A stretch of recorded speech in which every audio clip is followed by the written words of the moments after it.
Bueno, primeramente agradecer la oportunidad de estar aquí con ustedes.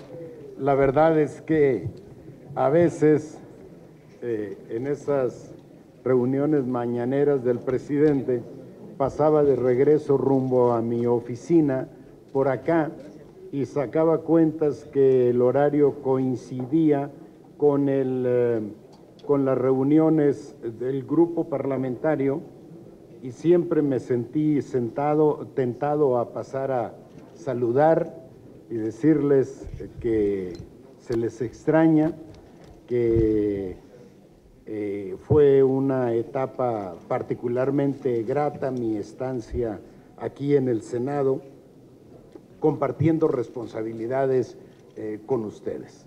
Me da muchísimo gusto regresar acá, pues se conjuga toda la parte política, la coincidencia política, pero también el hecho de haber tenido la oportunidad, el honor de haber formado parte de esta fracción.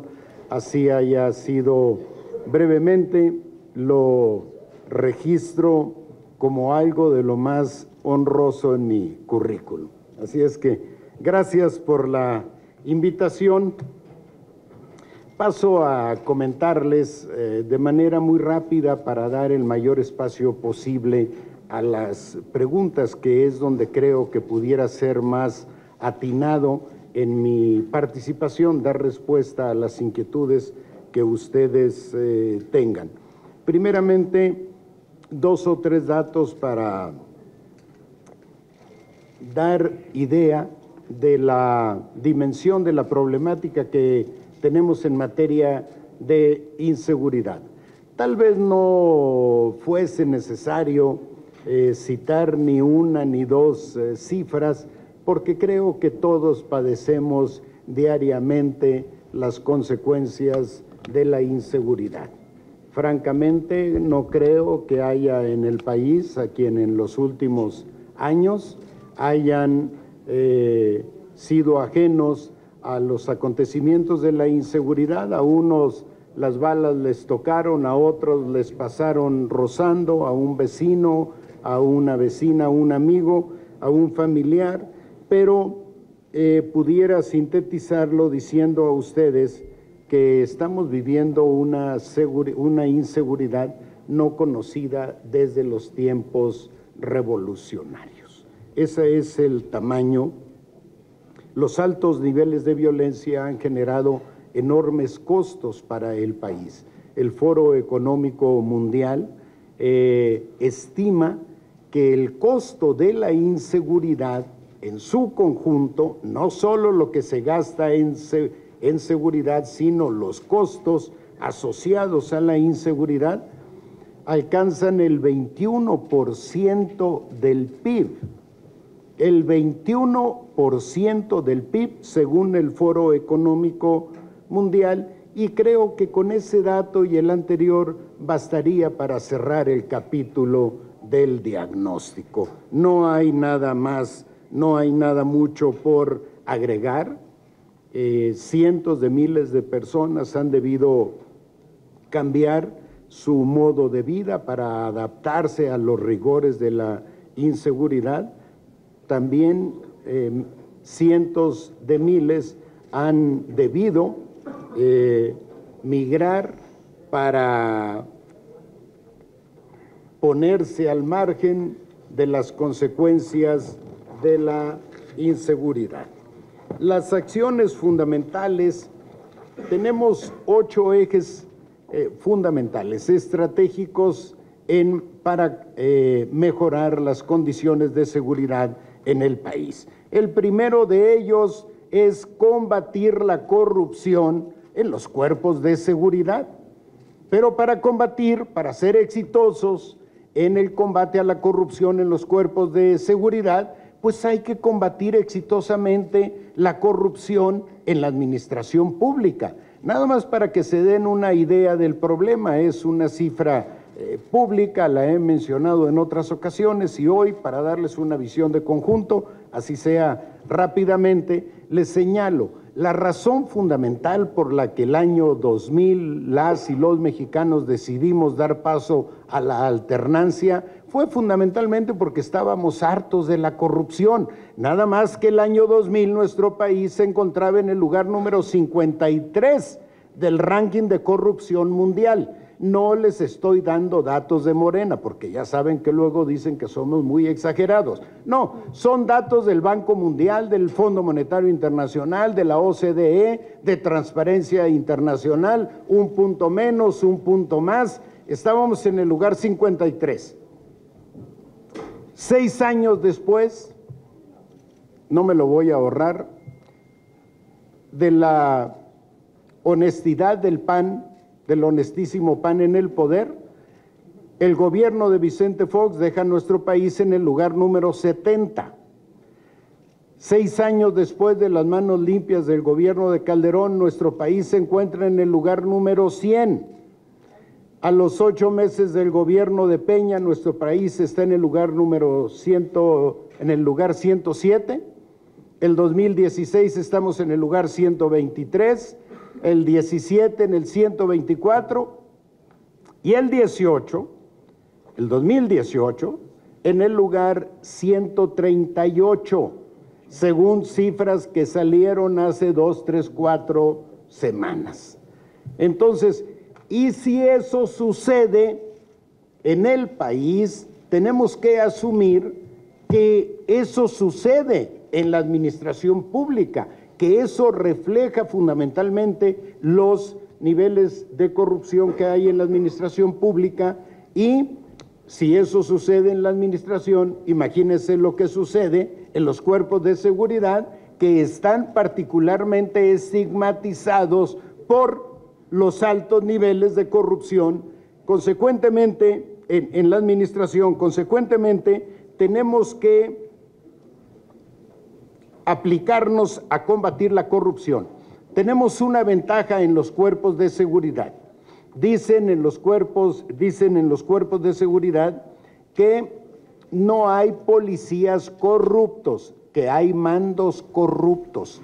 Consecuentemente, sí, como dice el presidente López Obrador, y no es por presumirles, dice muy bien, si barremos las escaleras de arriba hacia abajo, podemos ser exitosos en el combate a la corrupción. Si el presidente no pide su parte, si el secretario no pide su entre, si el jefe, el mando no pide su moche, pues muy pronto vamos a reducir al mínimo los niveles de corrupción en los cuerpos de seguridad, y eso va a tener por sí solo una incidencia muy importante en los niveles de seguridad del país, porque eso significará que los policías no saldrán a asaltar al ciudadano para cumplir con la cuota que les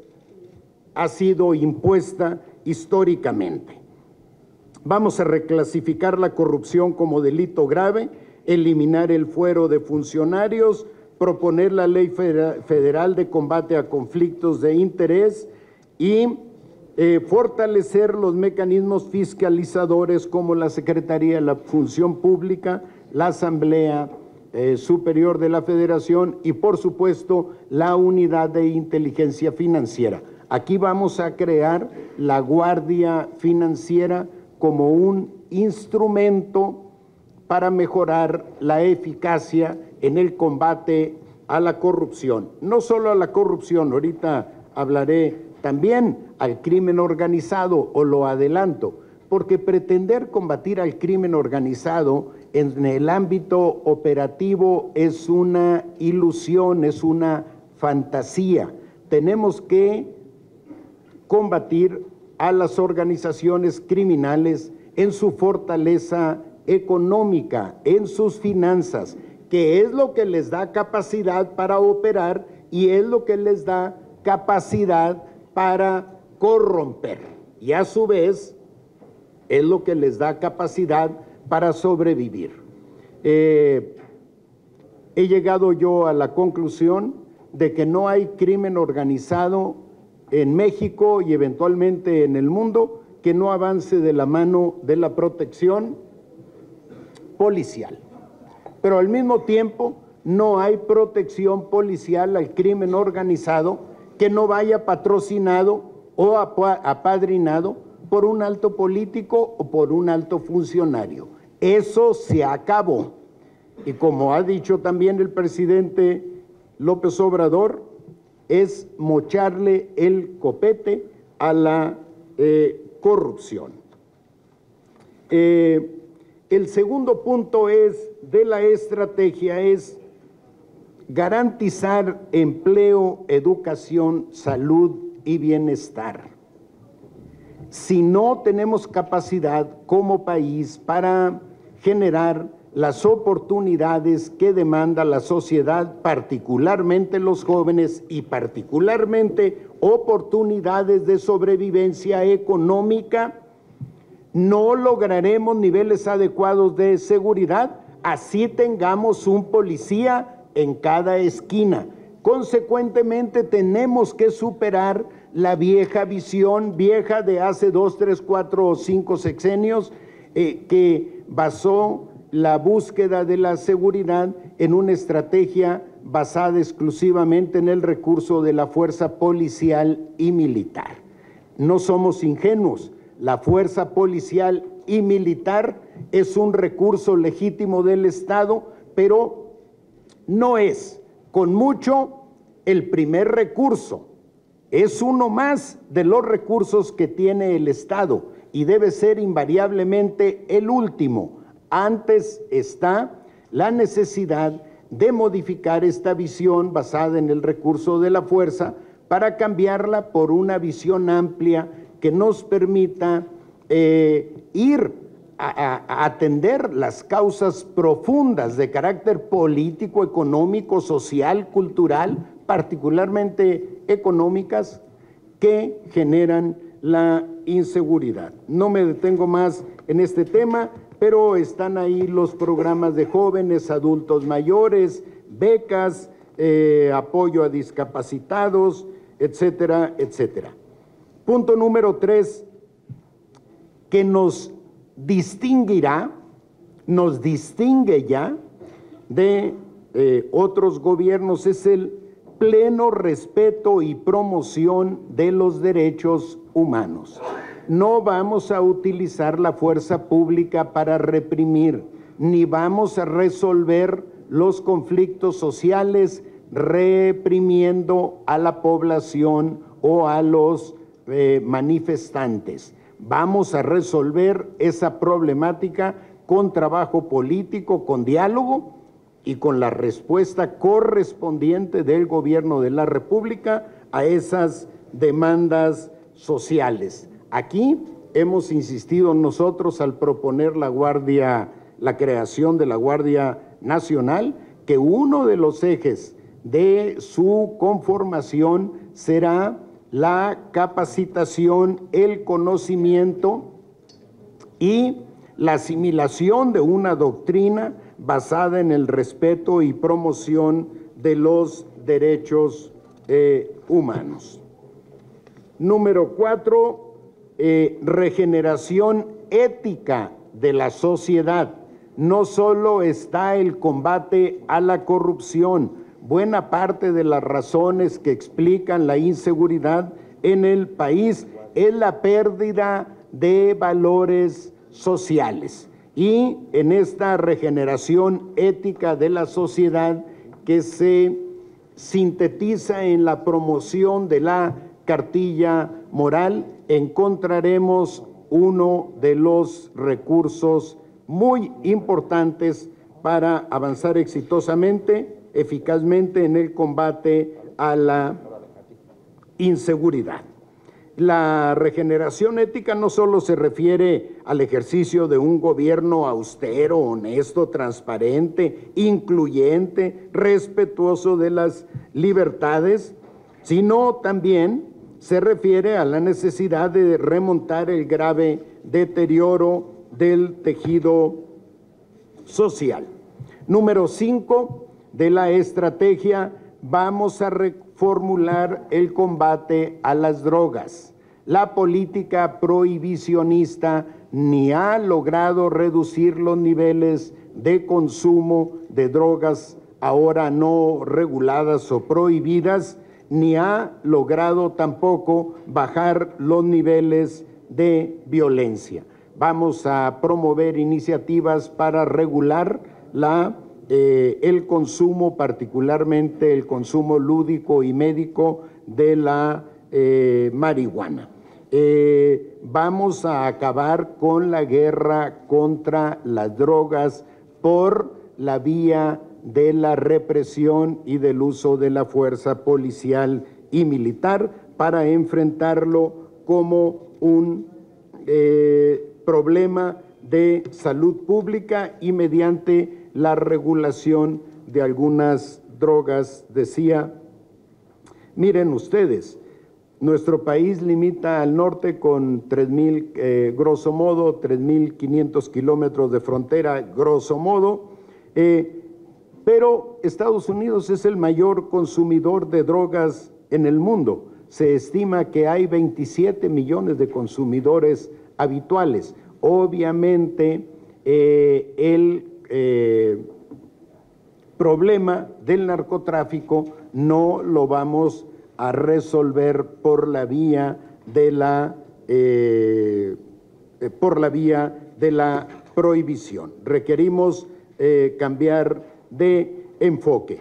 Vamos a emprender la construcción de la paz como sexto punto. México se ha convertido en un país de víctimas. Recientemente decía Alejandro Encinas que somos una gran fosa clandestina. Diariamente se encuentran fosas en todos lados del país y es claro además que no se ha hecho justicia a las víctimas de desaparecidos y los delitos correspondientes han quedado impunes. Buscaremos la construcción de la paz y la reconciliación mediante la instalación de un Consejo para la Paz y la Reconciliación que tendrá participación del Gobierno de la República, de la sociedad, de expertos, de organismos internacionales, de tal manera que se aboquen al estudio profundo del tema y se convierta en un instrumento de políticas públicas para avanzar en el proceso de paz y reconciliación. Porque una cosa es lograr reducir los niveles de violencia en el país y otra cosa muy distinta es pacificar al país. Cuando hablamos de paz, hablamos de un estado de tranquilidad estable y permanente, y eso es lo que estamos buscando. El punto número 7 es la recuperación y dignificación de los centros penitenciarios. Diversos estudios establecen que el 50% del crimen organizado se administra desde los penales. En la mitad de ellos existe autogobierno y no es posible ni siquiera para las propias autoridades de los penales ingresar sin la autorización de los propios presos que dominan o que gobiernan los penales. Tenemos que impulsar, promover aquí readaptaciones hasta de carácter arquitectónico que faciliten el cumplimiento de el respeto a los derechos humanos, porque sin el respeto a los derechos humanos en los penales, lo que hacemos es convertirlos, como ahora sucede, en universidades del crimen. Tiene que haber respeto a los derechos humanos para poder aspirar a una reinserción razonable de quienes han caído en la criminalidad. Que las cárceles funcionen como espacios operativos, dejen de funcionar como espacios operativos de la delincuencia o escuela de criminales. Y finalmente, la parte más importante es el rubro de seguridad pública, seguridad nacional y paz. aquí nos hemos propuesto, lo voy a sintetizar porque es un tema muy largo, hemos dividido al país en 266 regiones administrativas. Estas regiones se escogieron o se dividió así el país sobre la base de algunas variables. La más importante es la poblacional, la de la incidencia delictiva y también razones geográficas que facilitan el agrupamiento geográfico de una serie de municipios en una región. Cada una de estas regiones va a tener un coordinador y cada región va a tener un estado de fuerza permanente. Actualmente, si hay un problema en el norte, ahí va la policía, el ejército y la marina a resolver el bomberazo. Y luego ahí vienen de regreso porque en los lugares de donde fueron desplazados se eleva la violencia, se eleva la criminalidad. ¿Qué vamos a hacer? Vamos a definir un estado de fuerza permanente para cada una de estas 266 regiones. Y aquí entro al planteamiento fundamental que es el de la Guardia Nacional. En este momento no tenemos absolutamente ningún instrumento público capaz de atender por sí solo el problema de la inseguridad en el país. Echamos mano de la Policía Federal, pero nada más para que se den una idea, si nos moviéramos bajo los parámetros internacionales, tendríamos que hablar de 300 elementos, según la Guardia, por ejemplo, italiana, 300 elementos por cada 100,000 habitantes. Eso estaríamos hablando de 320,000 elementos de una policía. En el caso de Colombia, por ejemplo, que tiene grosso modo la mitad del territorio nacional, tiene la mitad de la población de México y tiene la Policía Nacional 180,000 elementos.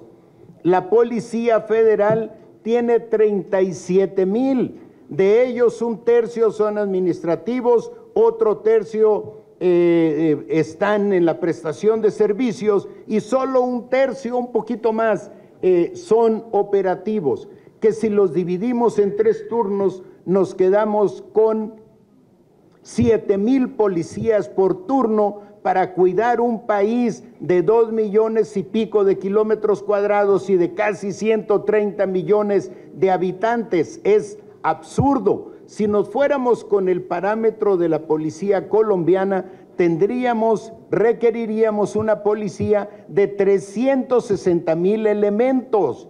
Pero, ¿de dónde sacamos el dinero para pagar a 360,000 policías?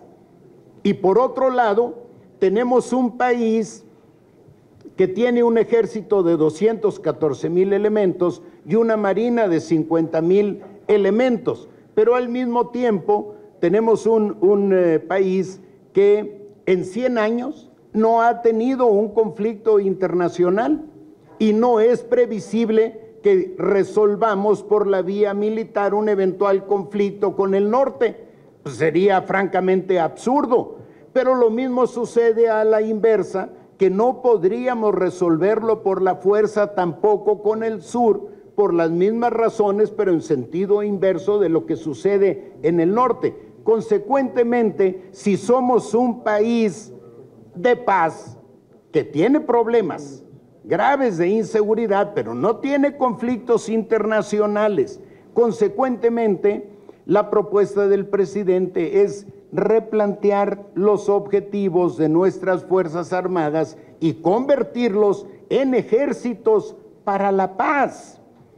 Y al hacer esto, aprovecharíamos parte de su capital humano, de sus instalaciones, de su experiencia, de su fortaleza institucional, para sumar sus elementos lo más que se pueda a la Guardia Nacional, hacer lo propio con elementos de la Marina y por supuesto sumar a la Guardia Nacional a toda la fuerza operativa de la Policía Federal.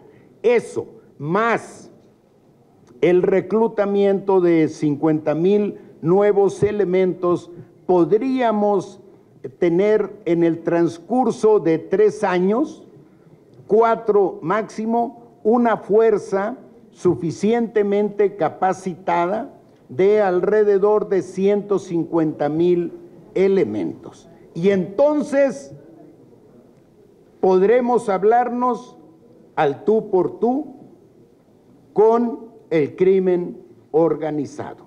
Es consecuentemente imprescindible que esta Cámara recoja estos elementos, estos argumentos, los socialice y nos ayude a sensibilizar a integrantes, a senadoras, senadores de otras fracciones, de tal manera que conjuntamente trabajemos en la construcción de una mayoría calificada suficiente para que apruebe o dote al Estado mexicano, no al gobierno de López Obrador, al Estado mexicano, de un instrumento adecuado para combatir eficazmente la inseguridad.